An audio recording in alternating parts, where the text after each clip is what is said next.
Audio Jungle. Assalamualaikum warahmatullahi wabarakatuh.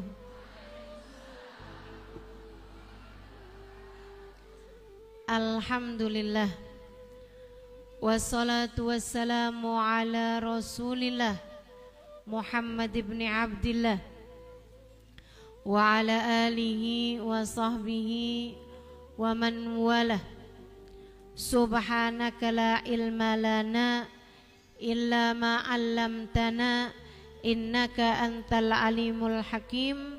Rabbi shrah li sadri wa yassir li amri wahlul 'uqdatan min lisani. Amin.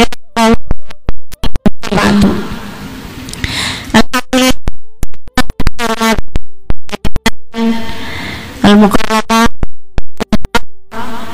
beserta segenap keluarganya, kita doakan semoga selalu dalam limpahan rahmat ridha Allah Subhanahu wa taala, selalu dalam keberkahan, kesehatan, afiah, senantiasa disayang Allah, disayang Rasulullah Muhammad sallallahu alaihi wasallam insyaallah. Amin ya rabbal alamin. Juga segenap pengurus panitia dari Majelis Ta'lim Al-Futuhat, kita doakan senantiasa dalam rahmat, dalam keberkahan insyaallah. Juga untuk para ustadzah, para syarifah, para pimpinan Majelis Ta'lim, kita doakan senantiasa dalam rahmat ridha Allah Subhanahu wa taala.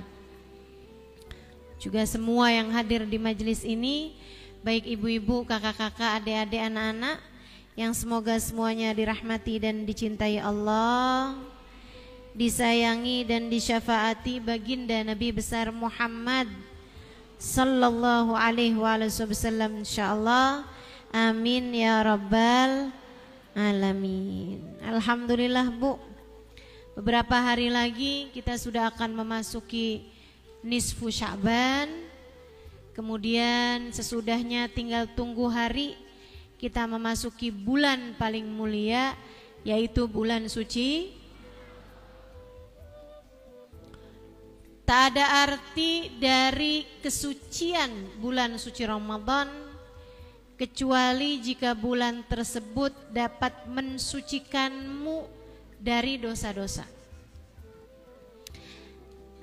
Orang menyebut bulan suci Ramadan, ada juga yang menyebutnya bulan mulia. Bulan Ramadan adalah bulan mulia. Bu, tentu saja Ramadan bulan mulia. Tapi tak ada arti dari kemuliaannya Ramadan kecuali jika bulan tersebut dapat memuliakanmu. Bulan yang sangat tinggi nilainya di sisi Allah Subhanahu wa taala, betul. Tapi tak ada arti dari tingginya kemuliaan bulan suci Ramadan, dari tingginya nilai Ramadan di sisi Allah, kecuali jika bulan tersebut mampu meninggikanmu, menaikkan derajatmu di sisi Allah Subhanahu wa taala. Tapi kalau ada orang bulan Ramadan dosanya tetap iya juga. Bulan Ramadan bukannya tambah ibadahnya, tambah banyak dosa-dosanya. Bulan Ramadan bukannya mendekat kepada Allah, malah tambah semakin jauh dari Allah Subhanahu wa taala. Maka bulan Ramadan baginya bukanlah membawa keberuntungan, malah justru membawa kepada kehancuran, naudzubillah. Karena kata guru-guru saya, semua waktu ataupun tempat yang nilai ibadahnya berlipat ganda ketika dilakukan di waktu atau tempat tersebut, nilai dosa juga begitu. Misalnya, kamu kalau bohong di Haji Soleh, Jalan Haji Soleh, dosa. Tapi kalau kamu bohong di Mekah, dosanya lebih besar. Apalagi kalau kamu bohongnya di masjid. Apalagi kalau kamu bohongnya di Masjidil Haram. Kamu ngomongin orang di masjid apa nih? Baitul Ma'mur, Al-Ma'mur. Dosa. Dosanya lebih besar daripada kamu ngomongin orang di jalanan. Selain dosa juga takut ketabrak. Tapi ibu sekalian, jauh lebih besar lagi dosanya kalau kamu kerjain itu di Masjidil Haram. Semakin mulia tempat, semakin mulia waktu, maka pahala berlipat ganda, dosa juga berlipat ganda. Makanya nih, mesti siap-siapin Ramadan sebagai bulan yang mudah-mudahan akan memuliakan kita. Amin. Sebagai bulan yang mudah-mudahan akan meninggikan derajat kita. Sebagai bulan yang insya Allah dapat menjadikan kita mulia di sisi Allah Subhanahu wa ta'ala. Amin ya rabbal alamin. Siap-siapin Ramadannya, siap-siapin Ramadannya. Ustaz, apa sih persiapan Ramadan selain makanan frozen? Nah, itu mah bukan persiapan ibu ya. Ibu-ibu nih kadang-kadang kalau bicara persiapan Ramadan tuh kebanyakan makanan, apalagi tuh. Ada juga persiapan Ramadan, mukena. Iya sih. Tapi bukan itu yang utama. Persiapan Ramadan itu adalah apa yang kamu bawa di saat Ramadan. Apa dong? Hati. Ramadan itu bawa hati, Bu. Hati yang tunduk, hati yang pasrah, hati yang patuh kepada Allah Subhanahu wa ta'ala. Hati yang malu, hati yang takut, hati yang cinta kepada Allah Subhanahu wa ta'ala. Orang yang masuk Ramadan dengan rasa hati yang sesuai dengan apa yang Allah inginkan, ia adalah peraih Ramadan yang sesungguhnya. Datang kepada Ramadan, masuk kepada Ramadan dengan linangan air mata kepasrahan. Masuk pada bulan Ramadan dengan hati yang penuh tunduk pada Allah Subhanahu wa ta'ala. Dengan hati yang merunduk, bahkan sebagian hamba-hamba mulia masuk ke dalam bulan suci Ramadan dengan hati mereka yang sujud pada Allah Subhanahu wa ta'ala. Merekalah ahli Ramadan. Kalau kamu bicara tentang Ramadan dengan segala kemuliaannya, bukan hanya bicara tentang ibadah fisik belaka. Itu iya. Akan tetapi ibadah hati itu jauh lebih utama lagi. Makanya Bu, saya bulan suci Ramadan libur majelis, libur ketemu sama orang banyak.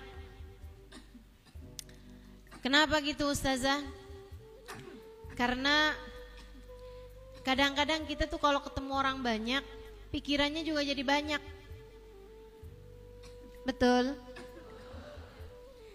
Yang ini wajib juga. Jadi habis lebaran berapa waktu kita akan kembali kajian, kan begitu ya? Maksudnya jadwal saya akan kembali ada lagi gitu, ketemu banyak orang lagi. Tapi di bulan suci Ramadan, harapannya mudah-mudahan sama halnya dengan ibu-ibu juga. nggak ketemu banyak orang, mudah-mudahan hatinya lebih mampu terjaga. Kan begitu ya Bu? Ini kan kalau ketemu orang banyak nih, misalnya saya ngelihat ada ibu-ibu di pojokan tidur, senderan. Habis saya bilangin usap-usap muka.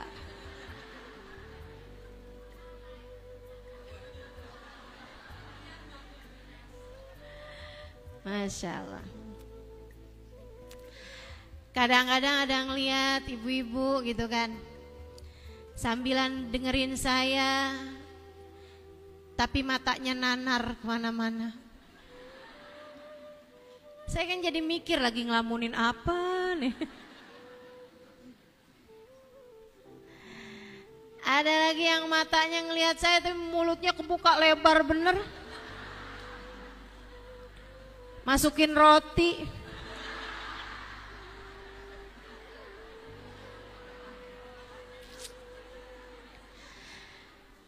Macem-macem gitu kan, ngelihat macem-macem, hati juga mikir macem-macem. Segitunya kita kumpulnya dalam majelis ya Bu ya. Apalagi kalau ibu-ibu kumpul arisan. Apalagi kalau ibu-ibu kumpul reunian.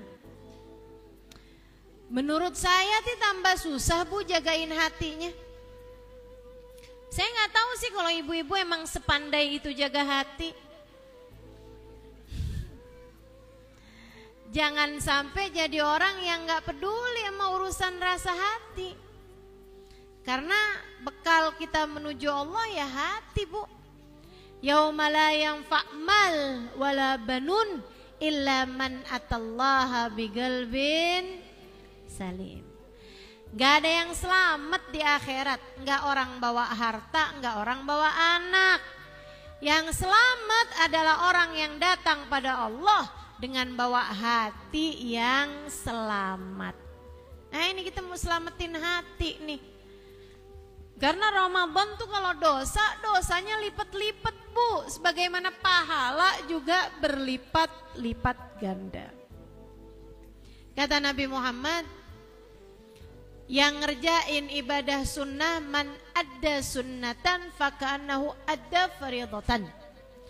Siapa yang jalanin ibadah sunnah di bulan Ramadan sama kayak orang jalanin ibadah wajib di hari-hari biasa. Siapa yang jalanin ibadah wajib di bulan Ramadan kayak 70 kali jalanin ibadah wajib di hari-hari biasa. Takutnya dosa juga begitu. Lipat ganda 70 kali lipat kan rugi kita. Karenanya di bulan Ramadan mendingan yang gak usah ketemu banyak orang. Lebih baik kita gak usah ketemu. Gak wajib ketemu banyak orang, gak usah dicari-cari gitu. Karenanya Bu, saya sih dari dulu kurang setuju sama acara buka bersama. Boleh kamu buka bersama, bagus. Buka bersama dengan keluargamu, ya kan? Sama suami, sama anak gitu. Nggak apa-apa. Tapi kalau buka bersama temen SMA,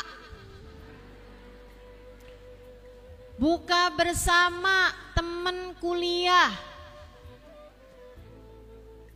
gitu ya. Saya emang nggak pernah Ustazah buka bersama temen kuliah, temen SMA juga, cuman SMA juga nggak pernah. Kenapa soalnya? Karena saya tamat SMP.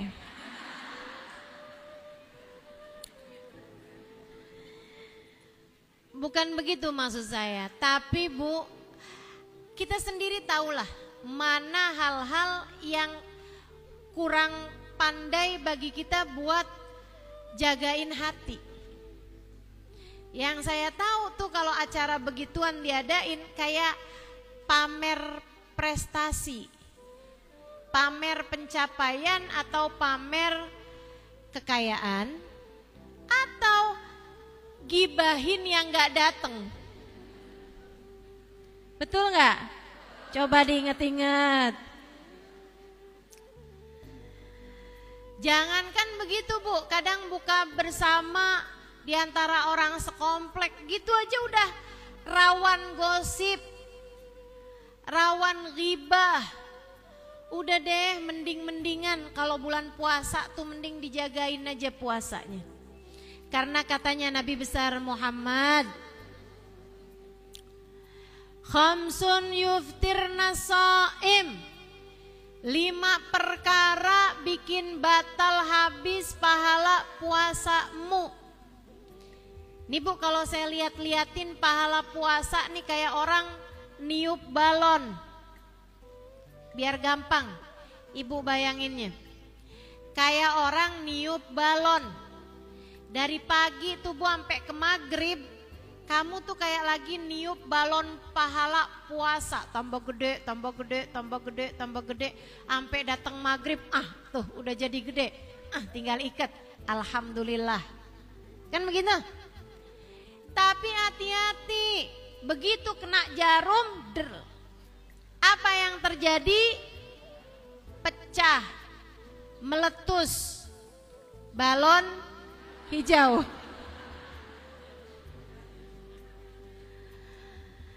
Ibu-ibu ibu sekalian, itu gara-gara 1 jarum bisa habis, gak bersisa, bukan jadi kecil. Bukan jadi pahalanya berkurang, enggak, habis sama sekali. Ini kata Nabi Muhammad, khamsun yuftirnas shaim, 5 perkara bikin batal habis pahala puasamu. Apa aja itu? Ghibah, ngomongin orang. Namimah, ngadu domba. Kadzib, bohong. Al-yaminul fajirah, sumpah palsu. Dan yang kelima, an-nadhar bisyahwah, melihat dengan syahwat. Dan saya liatin kelima-limanya nih Bu nih, 4 diantaranya dari lisan, 1 dari mata, ya Bu ya, 4 dari mulut. Bohong, dari mana Bu? Mulut, ngomongin orang, ngadu domba, sumpah palsu. 4-4-nya mulut nih, cuma 1 doang nih yang dari mata. Dan ini nih kelima-limanya nih mungkin terjadi ketika kamu bertemu dengan orang lain. Tapi kalau kamu sendirian, gak buka HP, gak lihat media sosial, gak baca-baca lambe turah, gak baca-baca ghibah taimen ya Bu ya, kamu gak punya kemungkinan untuk melihat-lihat hal-hal yang seperti itu. Itu yang diharapkan terjadi ketika datang bulan suci Ramadan. Sayangi Ramadanmu, sayangi Ramadanmu. Belum lagi nih, kalau kamu buka bersama, apalagi ngadainnya di restoran, apalagi ngadainnya di mall. Ya Allah Bu, sholat maghribnya jadi berantakan. Iya. Bukan hanya maghriban nih yang sering kali berantakan, akhirnya manjang terawih. Terawihnya juga jadi berantakan. Saya nggak lagi bilang berarti Ustazah hukumnya haram ya. Enggak, saya nggak lagi mengharamkan itu. Itu sih terserah apa yang kamu kerjain di dalamnya ya kan. Kalau sampai bikin kamu kelewat sholat maghribnya ya haram. Akan tetapi ibu-ibu saudariku sekalian yang saya muliakan, saya cuma lagi bilang sama kamu, sayangi Ramadan kamu itu. Katanya Imamul Haddad dalam kitabnya Nasaih Ad-Diniyah, jadikan, anggaplah kata beliau, anggaplah 11 bulan dari Syawal sampai ke Sya'ban buat kamu. Allah minta 1 bulan Ramadan buat Allah. Anggap nih 11 Ramadan, 11 bulan. Bulan kan semua ada 12 nih. Anggap yang 11 buat kita dah. Nah kamu mau ngapain terserah kamu dah. Kamu mau makan tengah-tengah hari boleh, kamu mau apa boleh, kamu mau apa boleh. Tinggal Ramadan nih buat saya kata Allah. Boleh gak Ramadannya buat Allah? Boleh dong. Hamba-hamba tercinta di sisi Allah bukan cuma Ramadan, sepanjang tahun semuanya buat Allah SWT. Tapi anggap kita nih yang lagi pada belajaran nih, belajaran ibadah, belajaran taat, belajaran merunduk, belajaran untuk jadi hamba yang solehah. Anggap 11 bulan buat kita, buat urusan dunia ini apa segala macem. Yang 1 bulan Ramadan biarkan jadi bulan khusus antara kita dengan Allah Subhanahu wa ta'ala. Ayo Bu, kita bikin kegiatan sendiri aja. Ngajinya gak ada. Iya, tapi kan kita masih bisa kerjain kegiatan-kegiatan kita sendiri nih. Bisa rapiin Quran. Nih Bu ya, rapiin di raknya Ustazah. Bukan. Maksud saya Quran di dirimu itu loh dirapikan. Tiap hari 3 juz misalnya. Itu mah kecil Bu, 3 juz Bu. Apalagi ibu-ibu nih saya liatin banyak udah lancar baca Qurannya. Quran tuh kalau lancar tuh 1 juz tuh gak nyampe setengah jam. Kalau lancar. Kan saya bilang kalau lancar. Anggaplah ibu-ibu nggak seberapa lancar Qurannya, anggaplah 1 Quran 1 juz berarti berapa Bu? 3 jam. 1 Quran 1 juz 1 jam. Berarti kalau 3 juz Al-Quran 3 jam. Kalau 3 jam berarti kamu masih punya 21 jam sisanya. Masih banyak tuh sisanya tuh. Kurang? Enggak kurang dong, lebih. Iya kan? Ibu-ibu, saya pernah tinggal di Tarim, Hadramaut, Yaman. Orang-orangnya Bu, tarawihnya panjang. Ada kegiatan-kegiatan yang lain, masih ada majelis taklim, masih ada baca kitab di pondok pesantren kami di Darul Zahra dan Darul Mustafa itu ya.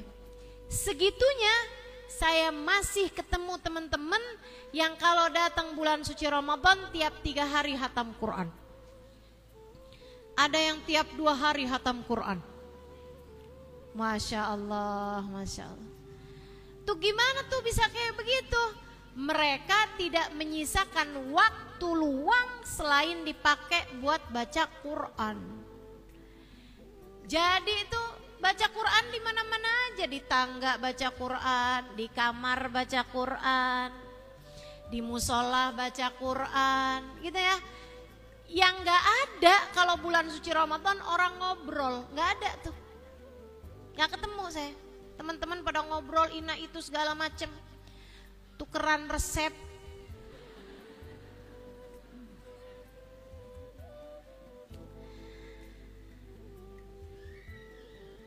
Yuk belajaran.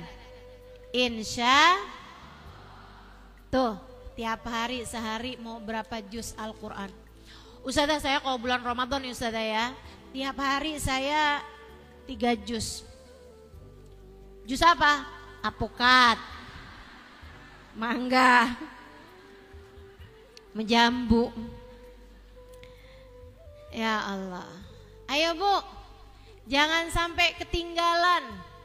Ada hamba-hamba Allah yang masuk kepada bulan Ramadan baru sampai pertengahan sudah naik derajatnya di sisi Allah Subhanahu wa ta'ala. Ada hamba-hamba Allah yang baru datang tanggal 10, dosanya semuanya udah dijadikan Allah tak bersisa sedikit pun karena bagusnya Ramadan yang dia laksanakan. Dia masih terus ibadah, hatinya masih terus merunduk sampai-sampai Allah Subhanahu wa ta'ala terus turunkan ampunan-ampunan yang mencukupi untuk kedua orang tuanya.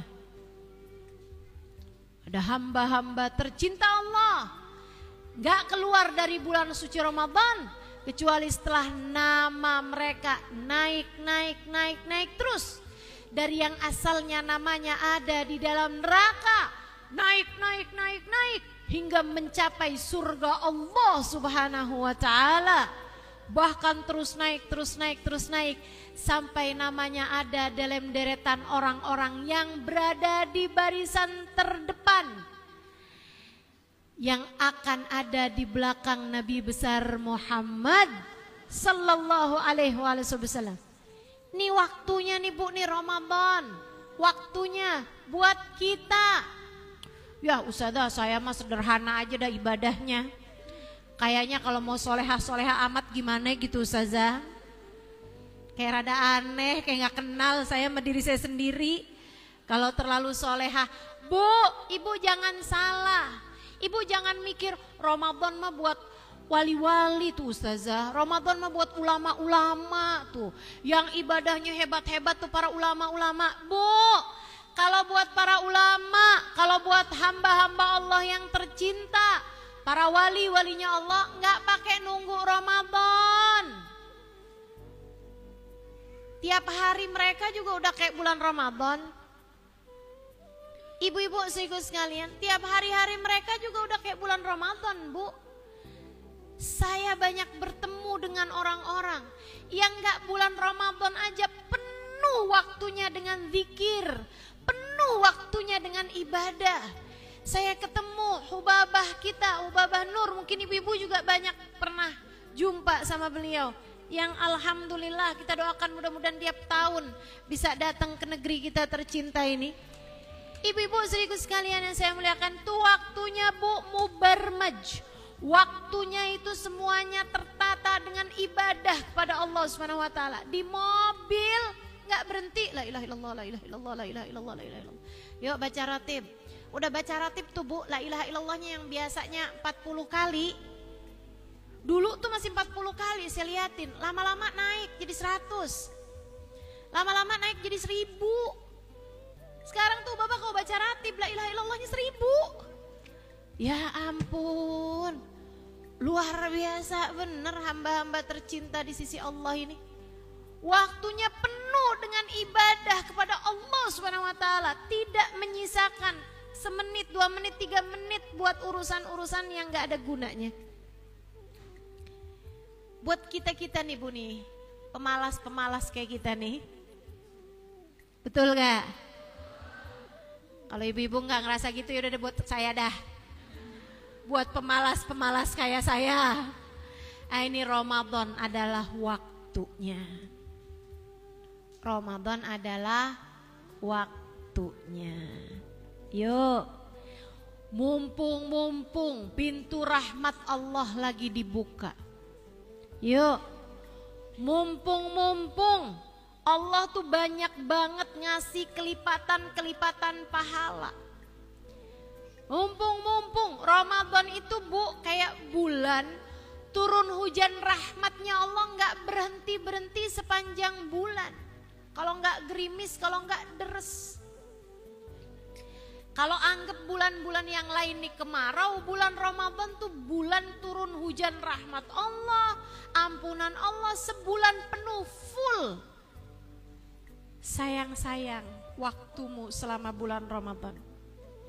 Saya rasa sih ibu-ibu nih yang Ramadannya banyak di dapur udah pernah pasti. Betul Bu? Ramadanmu banyak di dapur udah pernah? Udah pernah? Tiap hari ganti menu. Tiap hari liatin resep. Sok-sokan mau ganti-ganti resep masakan.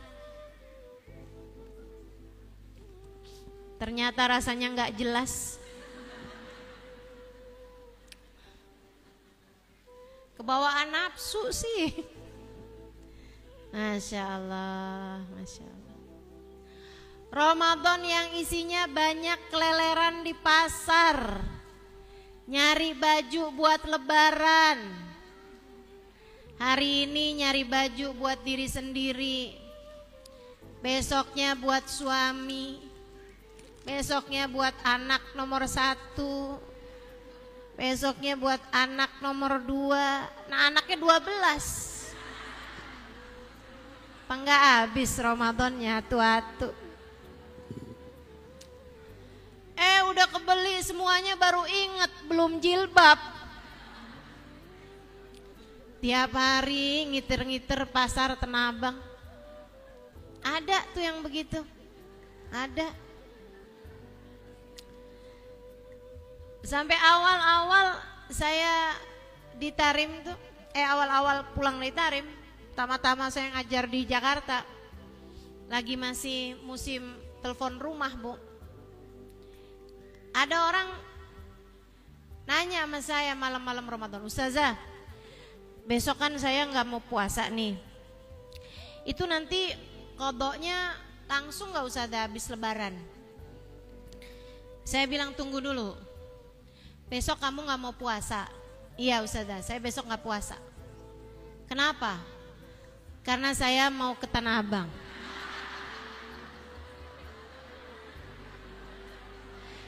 Bu maaf ya, sampai sekarang saya gak tahu tuh siapa yang nanya waktu itu sama saya. Telepon rumah kan kita gak tahu juga gitu kan. Orang gak tahu dapat nomor saya dari mana gitu. Nanya segala macam pertanyaan. Saya bilang tunggu dulu nih, kamu nih mau ke pasar Tanah Abang? Ustazah. Ngapain? Belanja lah Ustazah. Iya saya tahu, tunggu dulu. Kamu dari luar kota? Enggak Ustazah, saya orang pasar Minggu. Dari pasar Minggu mau ke pasar Tanah Abang.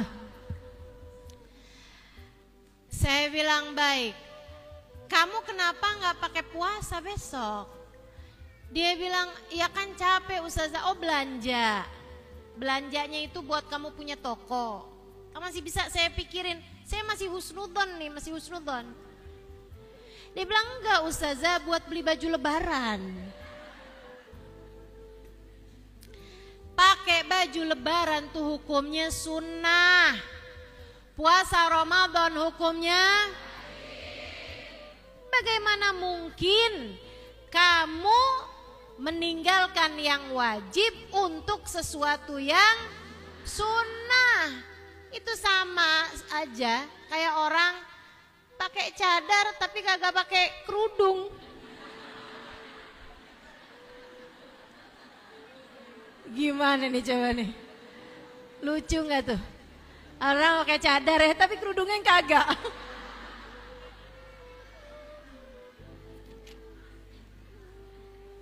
Dada aja.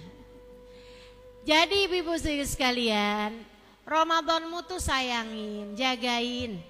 Karena Bu, ini Ramadan ini aja kita belum tentu nyampe loh. Belum tentu nyampe. Ada banyak orang yang mikir dia bakalan nyampe ke Ramadan ini, ternyata meninggal dunia di hari-hari sebelum Ramadan ini. Kita bisa juga ajal kita nggak tahu. Tapi andai umur kita sampai ketemu bulan suci Ramadan ini, kita nggak tahu apakah umur kita nyampe ke bulan Ramadan tahun depan. Siapa tahu ini adalah Ramadan terakhir dalam kehidupan kita. Kalau nggak kita yang benerin Ramadan kita sendiri, siapa lagi? Dan kalau bukan Ramadan yang ini yang mau kita benerin, Ramadan yang mana lagi? Ya kan? Makanya dah, mudah-mudahan bisa jadi orang-orang yang ngebagusin Ramadannya insya Allah. Amin. Apa aja sih yang mesti dibagusin? Satu, puasanya. Ibu, gimana caranya ngebagusin puasa? Bukan dilamain waktu puasanya. Saya ini kan orangnya solehah ya. Jadi saya sahurnya maunya jam 12 dah. Nanti saya buka puasanya jam 8 dah. Nggak gitu caranya. Kata Nabi Muhammad, mazala ummati bi khair ma'ajjalul futur wa akharus sahur. Umatku akan selalu berada dalam kebaikan selagi mereka mengawalkan buka, mensegerakan berbuka dan mengakhirkan sahur. Jadi sebaik-baik sahur itu yang dekat subuh. Sebaik-baiknya buka puasa itu adalah awal maghrib tiba. Bahkan seperti yang dicontohkan oleh Nabi Muhammad. Nabi Muhammad apabila berpuasa mendahulukan buka daripada sholat maghrib. Kita kan juga kayak begitu ya. Buka dulu baru sholat maghrib. Tapi buka bu, bukan makan segala, bukan. Buka doang, buka.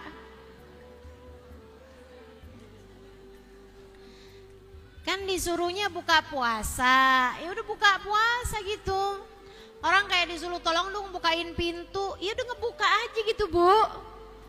Bukan malah masuk, mondar mandir, keliling-keliling, ampe balik lagi, kan nggak gitu. Buka doang, sekedar membatalkan puasa.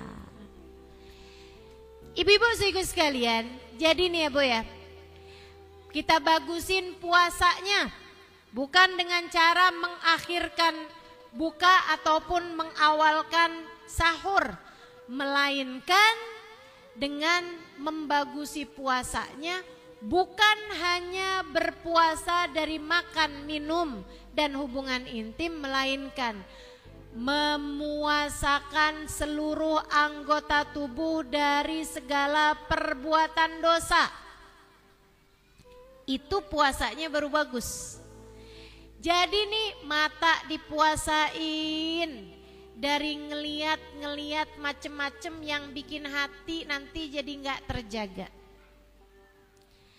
Telinganya dipuasain dari ngedengerin macem-macem yang bikin hati jadi nggak terjaga. Jadi kalau siang-siang temen telepon, lo tahu nggak kabarnya sih? Itu kan udah kelihatan, kedengarannya itu kan udah kayak mau ngajakin gibah, ya kan?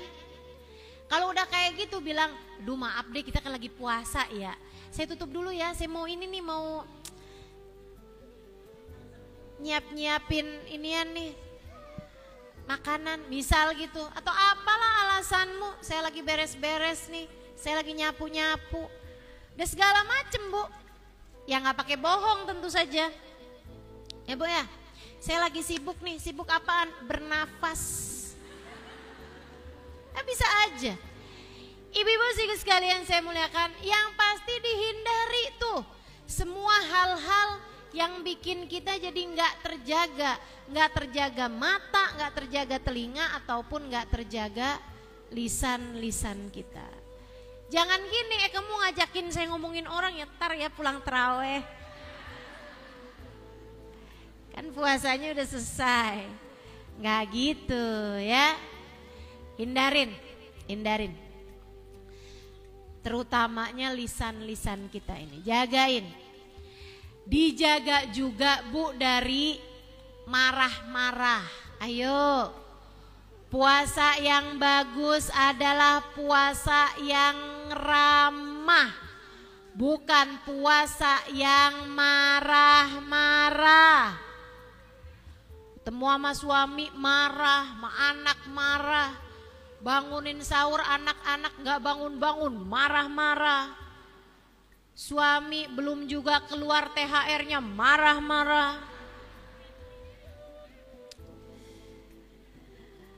Katanya Nabi Muhammad, wa Ramadan syahrus sabr, was sabr thawabuhul jannah. Ramadan itu bulannya sabar. Bu, ingat, Ramadan bulannya sabar. Ingat, Ramadan bulannya wasabar thawabuhul jannah, dan sabar pahalanya adalah surga.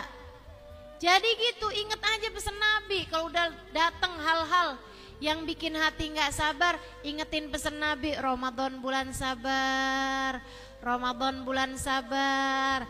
Sabar balasannya surga, sabar balasannya surga. Gitu aja kamu ingat terus. Jangan diikutin marah-marahnya. Bu, abisnya Ustazah emang gak bisa ngelawan setan ya Ustazah ya. Saya nih gimana sih Ustazah, walaupun bulan Ramadan tuh saya bisa marah-marah loh Ustazah. Saya gak bisa nahan godaan setan buat marah-marah. Bu, katanya setan saya gak ikut-ikut. Kamu kalau bulan Ramadan, setan tuh gak ikut-ikut. Setan tuh pada lagi cuti. Ntar nih hari terakhir Sya'ban, Allah akan panggil semua setan-setan yang ada di atas muka bumi yang sedang bertugas. Semuanya sama Allah Subhanahu wa taala dicutikan, diberhentikan dari tugas selama bulan puasa. Baru dikembalikan ke tugasnya pada bulan Syawal. Oh, bulan Ramadan nih semuanya pada cuti. Ntar kalau bulan Syawal, maka ibu-ibu kalau berhenti Ramadannya tuh, kalau datang bulan Syawalnya, ibu-ibu girang banget karena hore puasanya udah habis. Ibu sama nih kayak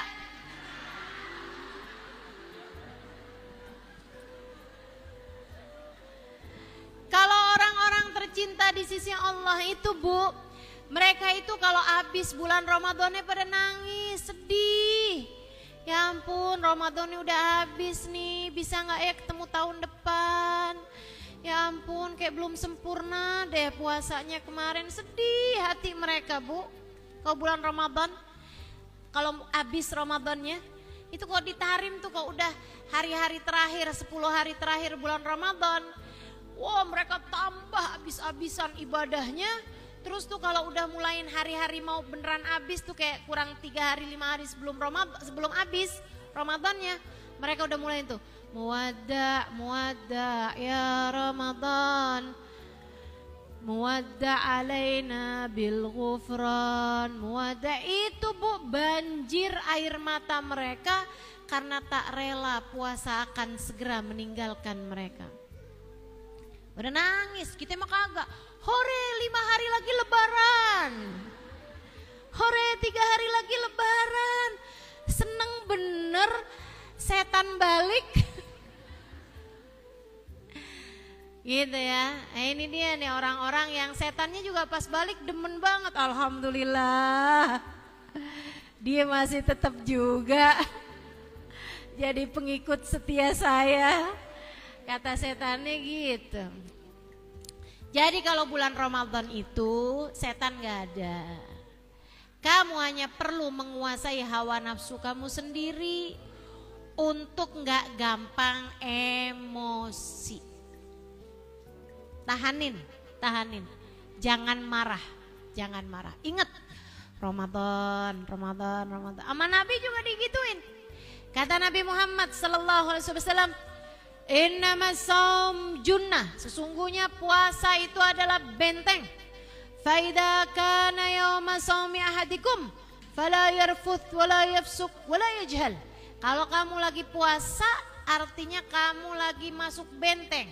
Jangan ngomong kasar, jangan ngomong kotor, jangan nipu orang. Jangan ngebodoh-bodohin orang, jangan nipu orang. Fa in syatamahu ahad, kalau kamu itu ya, fala yarfuk wala yafsuk wala yajhal. Yajhal tuh kalau bahasa anak zaman sekarang, jangan ngebully orang. Jangan ngebully, jangan melakukan hal-hal bodoh kepada orang lain. Fa in syatamahu ahad, kata Nabi, kalau kamu udah pinter jaga diri, udah enggak ngomong kasar, enggak ngomong kotor, enggak pernah ngata-ngatain orang, enggak pernah ngebully orang, nggak pernah mencibir kepada orang lain, nggak pernah julid sama orang. Selama bulan Ramadan kamu udah jagain. Tapi syatamahu ahad, kamu diajak bertengkar sama orang, kamu dikata-katain orang. Kata Nabi pesan, falyaqul, kamu mesti bilang inni shaim 2 kali. Kenapa tuh? Yang pertama ngomong sama diri sendiri, yang kedua baru kamu ngomong sama orang tersebut. Yang pertama kamu ngomong sama diri sendiri nih, lagi puasa, lagi puasa, lagi puasa. Bulan Ramadan nih, wahai diri lagi bulan Ramadan. Jangan dirusak puasanya, jangan dirusak pahala puasanya, memarah jangan gitu. Jangan juga bilang tar ya, pulang terawih, tungguin di perapatan. Nggak gitu ya Bu ya. Tahanin diri, bilangin lagi puasa, lagi puasa. Terus kalau bulan Ramadan kayak begini kita bilang udahlah nggak apa-apa ya, udah saya minta maaf deh, saya minta maaf. Kita kan lagi bulan puasa, iya deh saya yang salah, udah ya maaf ya, gitu aja udah, gitu aja Bu. Ada orang mau marah-marah biarin dia, kita jangan. Insya, biar puasanya jadi bagus, biar puasamu jadi puasa yang layak diterima Allah Subhanahu Wa Taala. Insya Allah. Kemudian yang kedua, ibu-ibu sekalian saya muliakan, bagusin ibadah malamnya. Bagusin ibadah malamnya. Saya banyak baca hadis-hadis mengenai Ramadan. Hampir semua fadilah-fadilahnya Ramadan itu Allah berikan bukan hanya untuk yang puasa, melainkan juga untuk orang yang ibadah malam, yaitu tarawih. Tarawihnya jangan tinggal. Berapa rakaatnya tarawih Bu? 20. Tambah witirnya berapa? 3. Maksimalnya witir berapa? 11. Nah itu ajaran kita ibu-ibu sekalian. Ustazah, katanya enggak Ustazah, katanya yang benar 8 Ustazah. Tahu dari mana kamu yang benar 8? Ya katanya itu tuh banyak. Saya curiga nih, jangan-jangan ibu-ibu nih ya, yang pada kejar nyari yang 8, urusannya males aja dah.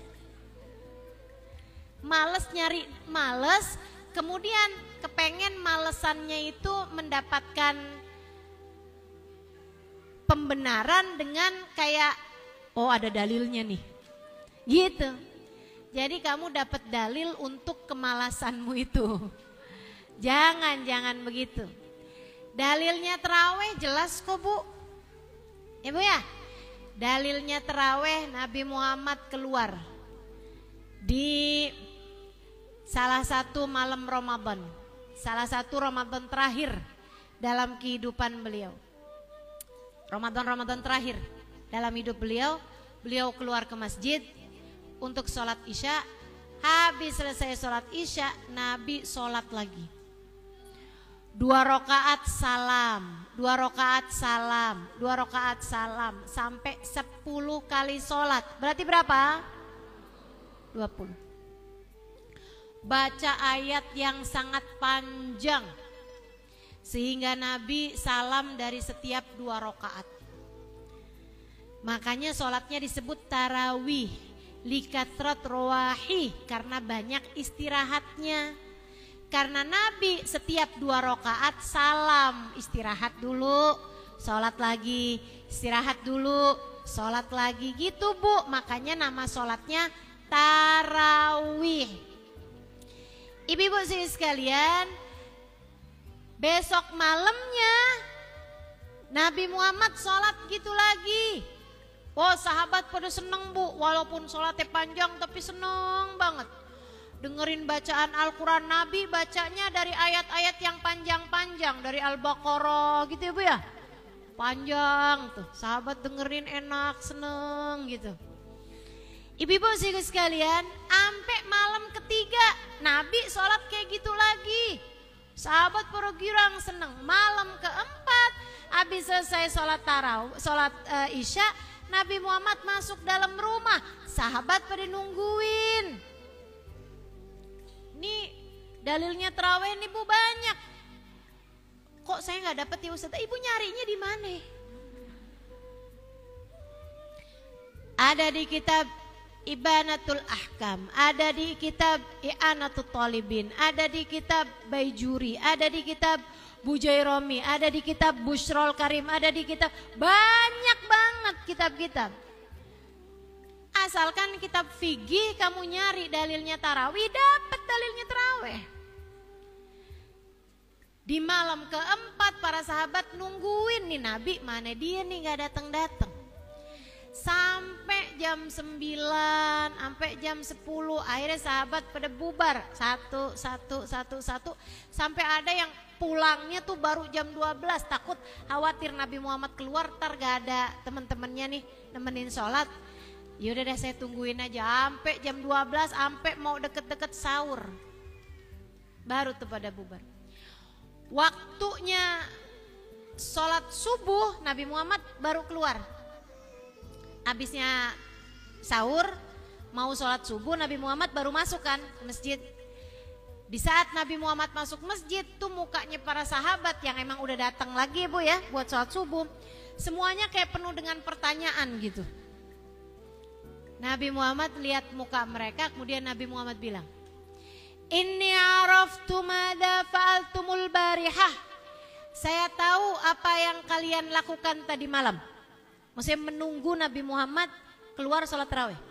Wa ma mana'ani an akhruj illa khasyitu an yufrad alaina. Tidak ada yang menghalangkan saya untuk keluar sholat tarawih, melainkan kekhawatiran saya bahwa sholat tarawih ini akan difardukan untuk kita umatnya. Nabi takut sholat tarawih ini hukumnya jadi wajib. Kenapa Nabi Muhammad takut? Nabi Muhammad khawatir umatnya merasa berat. Siapa yang merasa berat? Nabi Bu nggak khawatirin para sahabat. Nabi tahu mereka mah diajakin sholat tarawih dari mulai awal malam sampai mau subuh juga mereka kerjain. Nabi tahu. Yang Nabi Muhammad khawatirkan, ya kita ini nih, yang kalau tarawih ngitungin rokaat mulu.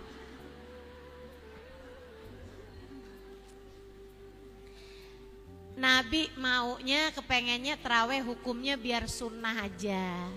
Kalau sunnah yang ngerjain dapat pahala, yang ninggalin enggak dapat dosa.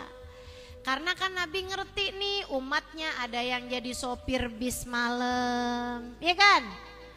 Nabi Muhammad tahu umatnya ada yang kerja jadi masinis, ada yang kerja di kereta api, ada yang kerja di mana-mana tempat, ada yang jadi hansip, ya kan?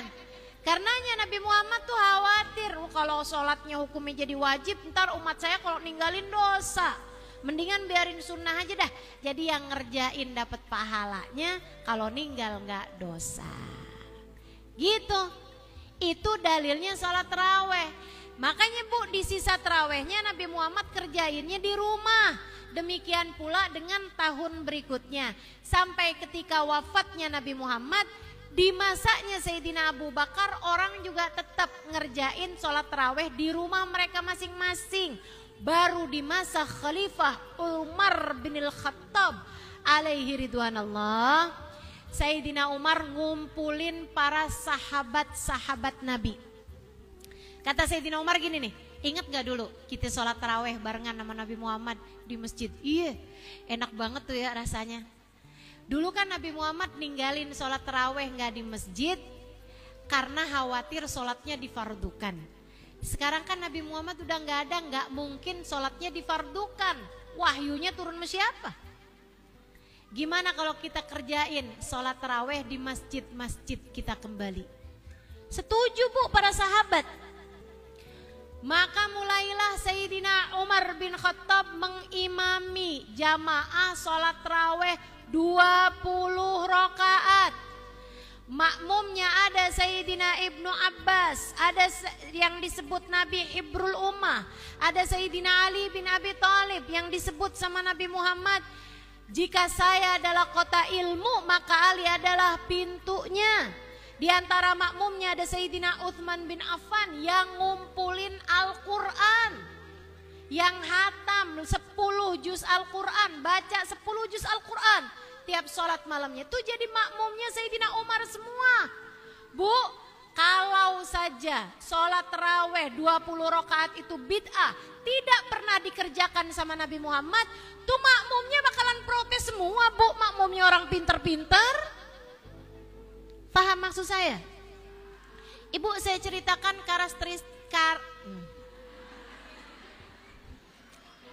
saya emang gak bisa dah, Bu, suruh ngomong yang rada-rada kerenan dikit. Belajar bahasa Indonesianya cuman PSD. Tapi tenang, saya belajar bahasa Arabnya lama. Cuman kalau saya ngomong pakai bahasa Arab kan ibu-ibu kagak ngerti. Saya juga udah lupa. Ibu-ibu sekalian, nah ini wataknya sahabat, karakteristiknya sahabat. Itu Bu ya, pernah mereka tuh didatangkan buah semangka. Dia bilang, yuk nih kita makan nih buah. Buah semangka itu Bu bukan buah yang banyak di Arab, bukan. Malah banyakan melon. Kayak melon tuh, nah itu lebih banyak daripada buah semangka. Akhirnya para sahabat begitu ngelihatnya, gak pernah nih. Saya gak pernah lihat Nabi Muhammad makan buah semangka ini. Semuanya pergi Bu, gak mau makan. Hanya karena mereka gak pernah lihat Nabi Muhammad makan. Ada satu sahabat bilang gini, oh enggak, saya pernah lihat Nabi Muhammad makan nih buah. Oh gitu, iya, yakin, pernah saya. Saya pernah lihat Nabi Muhammad makan tuh buah. Yaudah deh, ayo kalau gitu kita makan. Tapi Nabi waktu makannya gimana caranya nih? Potong-potong, habisnya dipotong-potong, dipegang gitu sama buahnya atau disendokin apa gimana nih cara makannya? Waduh, saya nggak tahu tuh. Waktu saya lihat Nabi Muhammad emang baru habis selesai makan buah semangka ini, tapi saya nggak tahu waktu makannya kayak gimana. Udah enggak ada.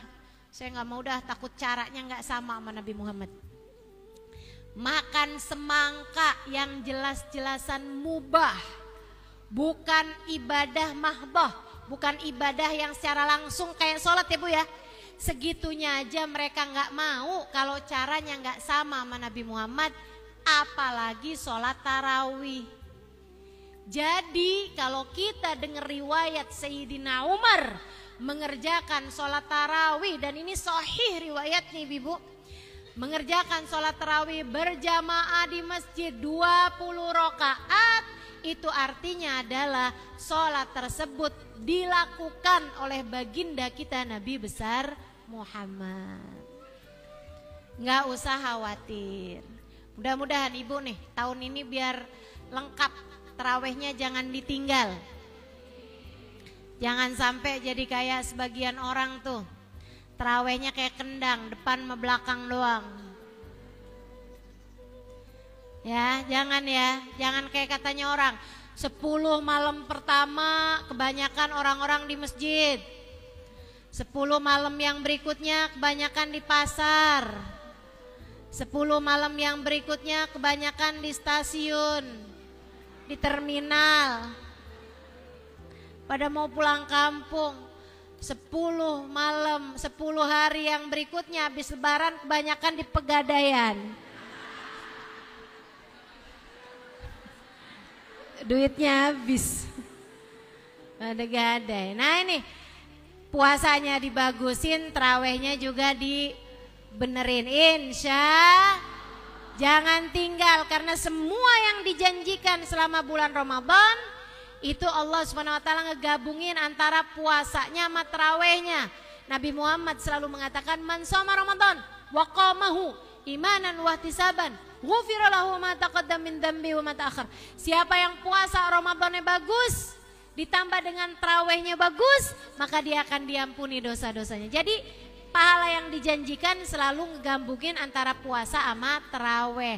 Jangan tinggal tarawih. Banyakin baca Al-Quran. Kalau buka puasa segerakan sebelum sholat, tapi jangan sebelum azan. Jangan sebelum azan tuh, udah azan tuh, itu kan di Surabaya mah 15 menit sebelum kita ya. Nah itu ikutin azan daerah kita masing-masing.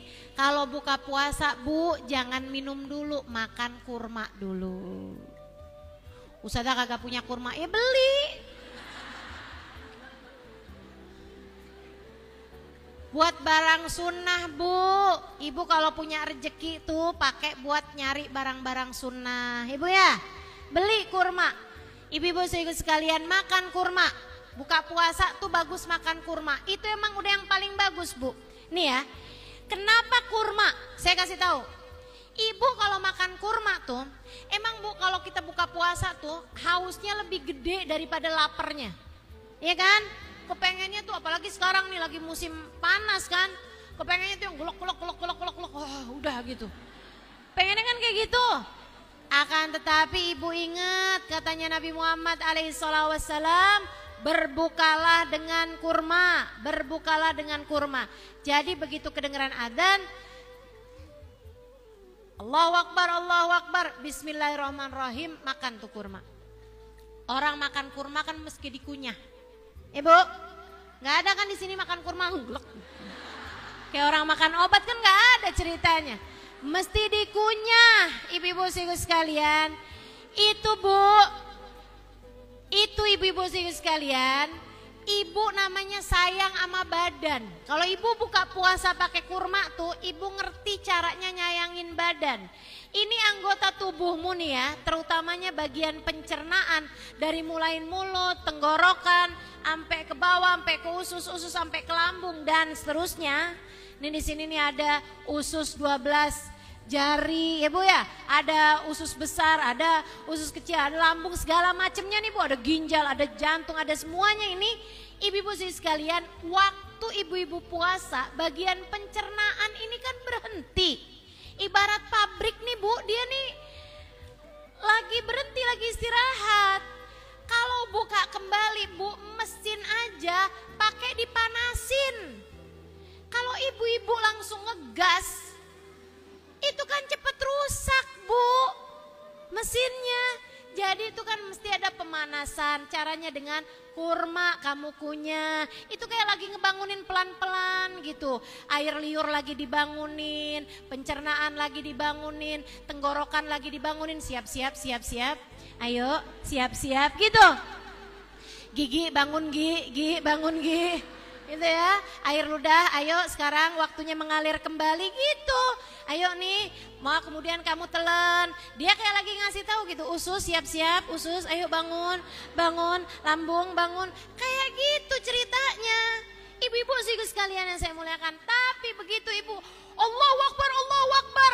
Teh es teh manis atau es campur, es cendol gitu kan, ada santannya, ada gulanya, langsung glok. Itu ya Bu ya, ibarat kata orang lagi istirahat, lagi tidur nyenyak-nyenyaknya nih, kayak yang bangun semuanya, bangun. Kaget semuanya. Jadi akhirnya jadi gampang rusak. Udah Nabi Muhammad udah yang paling ngerti, udah yang paling tahu. Biar ibu gak gampang sakit, biar seneng semuanya, enak semuanya gitu kan. Nah abisnya kurma 3 biji, jangan bijinya Bu. Udah 3 buah kurma masuk ya Bu ya. Baru kasih air minum, air mineral. Kemudian ibu baca doa. Allahumma laka sumtu wa bika amantu wa ala rizkika aftartu birahmatika ya arhamar rahimin. Dhahabat dhama wabtallatil uruq wa dhabatal ajru insyaallah ta'ala.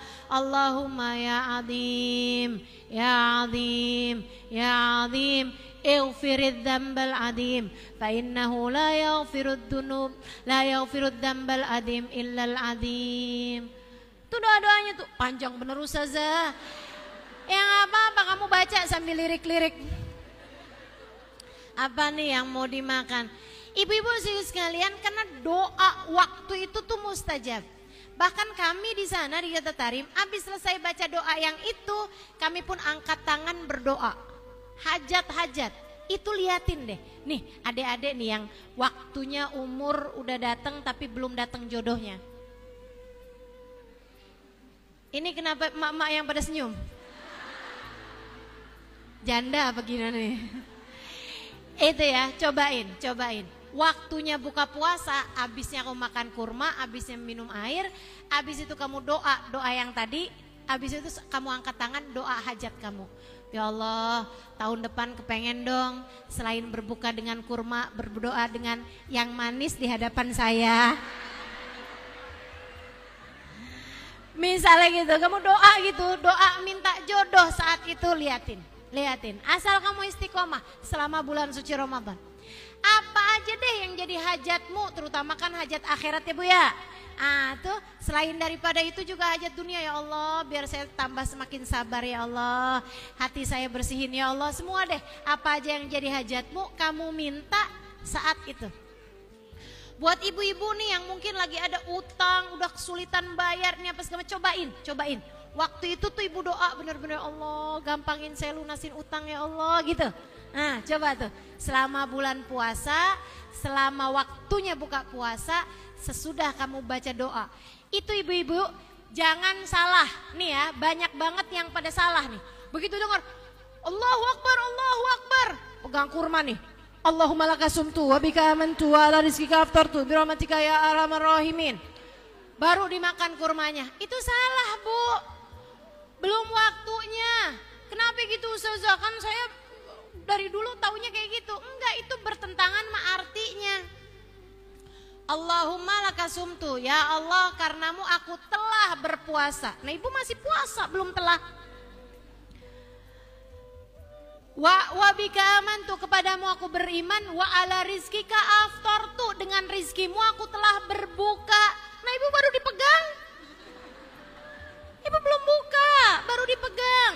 Apalagi kalau ibu bacanya dahabat doma, telah hilang rasa haus, masih haus.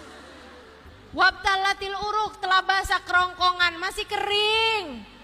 Wadzabatal ajru insyaallah ta'ala, semoga pahalanya telah ditetapkan Allah. Jadi itu doa dibaca sesudah ibu-ibu batal puasanya. Maksudnya abisnya ibu makan kurmanya, minum airnya, baru ibu-ibu baca doanya. Begitu. Jelas? Insya. Saran saya Bu, selama bulan puasa jangan kebanyakan makan, jangan kebanyakan tidur, jangan kebanyakan ngomong. Dikurangin 3 hal ini biar puasa kita menjadi puasa yang layak diterima oleh Allah Subhanahu wa ta'ala. Mudah-mudahan saya ucapkan selamat memasuki bulan suci Ramadan. Ya Bu ya, mudah-mudahan semua yang dijanjikan di bulan suci Ramadan bisa ibu-ibu terima semua insyaallah. Amin. Biar ampunannya dapet, Lailatul Qadarnya dapet. Oh ya, malam pertama Ramadan namanya malam Nadroh, malam Allah pandang hamba-hambanya dengan pandangan penuh cinta. Nanti malam pertama Ramadan ibu jangan lupa baca surat Al-Fatah. Inna fatahna laka fatham mubina, dibaca semuanya itu ya, cuman 2 lembar aja kok. Nah itu ibu baca, kalau bisa dalam sholat sunnah ba'diyah isya bagus, kalau enggak di luar sholat juga enggak apa-apa. Baca surat Al-Fatah ya Bu, seperti itu Nabi membuka Ramadannya. Nabi buka Ramadannya malam pertama baca surat Al-Fatah. Kemudian ibu-ibu sekalian, saya harapkan semoga semuanya bisa menjalani Ramadan dengan cara-cara yang paling indah insya Allah. Sebelum masuk bulan suci Ramadan minta maaf sama suami, minta maaf sama orang tua bagi yang masih punya orang tua, minta maaf sama orang-orang di sekitar, biar masuk bulan Ramadan dengan membawa hati yang lebih layak untuk diijabah oleh Allah Subhanahu wa taala. Dan untuk itu juga saya atas nama pengajar di Majelis Ta'lim Al-Futuhat ini minta maaf yang sebesar-besarnya kepada semua ibu-ibu, dan juga mohon maaf Bu, ini adalah pengajian rutin kita yang terakhir. Karena sesudah lebaran nanti minta maaf saya sudah tidak memungkinkan lagi, jika panjang umur sehat afiat tidak memungkinkan lagi untuk memberi kajian secara rutin di Majelis Ta'lim ini. Tapi insya Allah akan tetap ada maulid ya Bu ya, mas saya ya Bu ya. Saya juga tetap berharap kajiannya tetap berjalan dengan ustadzah yang lain insya Allah. Nah Nanti ibu-ibu tetap bisa nyari kok. Ntar saya ada aja tuh. Ntar kadang-kadang di Istiqlal, ntar kadang-kadang di mana. Ibu-ibu tetap bisa datang juga ya. Kadang-kadang ntar di masjid apa gitu. Ibu-ibu pasti bakalan sering denger dah. Kan gampang tuh nyari jadwal saya, Bu. Jangan ribut gitu dong. Iya. Nggak apa-apa ya. Biar lebih bisa meluas. Ini kan alhamdulillah nih ibu-ibu yang ada di sini, mudah-mudahan semuanya udah soleha-soleha. Gitu ya. Saya minta maaf atas segala salah-salah saya, terutama kepada Ustazah Zahra dan kepada keluarga Ustazah Zahra semuanya, insya Allah pada ibu-ibu semuanya juga. Mohon maaf lahir dan batin. Mohon maaf lahir dan batin. Saya sayang sama ibu-ibu semuanya. Ibu-ibu juga saya tahu insya Allah sayang juga sama saya. Saya mau sampaikan sama ibu-ibu ucapan yang biasa disampaikan guru saya kalau kita mau pisah. Guru saya Hubaba Nur, Hubaba Maryam, Habibah Nazain bin Smith dan yang lain-lain. Kalau habis teleponan terus mau udahan selalu mengatakan istauda tukillah, kata beliau begitu ya. Saya menitipkanmu kepada Allah. Saya setiap kali guru saya ngomong kayak gitu saya girang, rasa seneng banget, berasa disayang. Berasa disayang bahwa saya dititipkan kepada Allah Subhanahu wa taala. Kayak ya Allah, saya lo kayak gini tapi dititipin sama Allah. Seneng banget gitu. Jadi saya juga mau mengatakan hal yang sama kepada ibu-ibu. Nanti ibu-ibu jawab begini, qabiltul wada'ah. Gitu ya. Istauda'tukumullah artinya saya menitipkanmu kepada Allah. Ibu-ibu jawab qabiltul wada'ah. Saya terima dititipkan sama Allah. Gitu ya. Udah tahu? Qabiltul wada'ah. Ya, gitu ya. Iya. Saya juga sebenarnya nggak tega nih mau perpisahan sama ibu-ibu. Tapi ya memang ada waktunya begitu gitu kan. Biar bisa bagi-bagi waktu ke tempat-tempat lain. Biar bisa lebih luas lagi. Dan saya yakin ibu-ibu juga akan tetap cari saya, akan tetap hadir di majelis-majelis saya yang diadakan di Jakarta sini insya Allah. Jadi sekali lagi saya titipkan ibu-ibu semuanya dan keluarga ibu-ibu semuanya juga saya mau titipkan kepada Allah Subhanahu wa taala. Semoga Allah berkenan untuk menjaga kalian semua insya Allah. Istauda'tukumullah. Istauda'tukumullah. Istauda'tukumullah. Saya titipkan ibu-ibu dan seluruh keluarga ibu-ibu semuanya. Saya titipkan dirimu dan keluargamu semuanya kepada Allah Subhanahu wa taala. Semoga Allah berkenan untuk menjagamu, berkenan menjaga keluargamu, berkenan menjaga anak-anakmu, suamimu, orang tuamu, saudara-saudarimu, semua orang-orang yang kamu sayangi. Semoga Allah berkenan menjaga kalian semuanya insyaallah. Menjadikan kalian semuanya jauh dari dosa, dekat dengan kebaikan-kebaikan, dituntun langkah kehidupannya, selalu mendekat menuju jalan Allah, selalu mendekat mengikuti jalannya Nabi Muhammad, sehingga mendekat menuju jalan surga insyaallah. Ala hadhihi niyah wa bikulli niyatin salihah jami'ah syamilah. Biar pada sehat semuanya. Biar pada sabar semuanya. Biar hatinya pada senang semuanya. Biar hidupnya pada bahagia semuanya. Dunia dan akhirat. Mudah-mudahan hidup dalam keadaan baik. Yang baik-baik ya Bu ya. Tetaplah baik-baik. Jangan bosan buat jadi orang baik. Tetap berbuat baik pada siapapun. Biar mudah-mudahan saat ajal datang menjemput semuanya, biar datang ajal dalam keadaan husnul khotimah. Ala hadhihi niyah wa bikulli niyatin salihah jami'ah syamilah ila hadratin Nabi Muhammad sallallahu alaihi wa alihi wasallam. Al-Fatihah.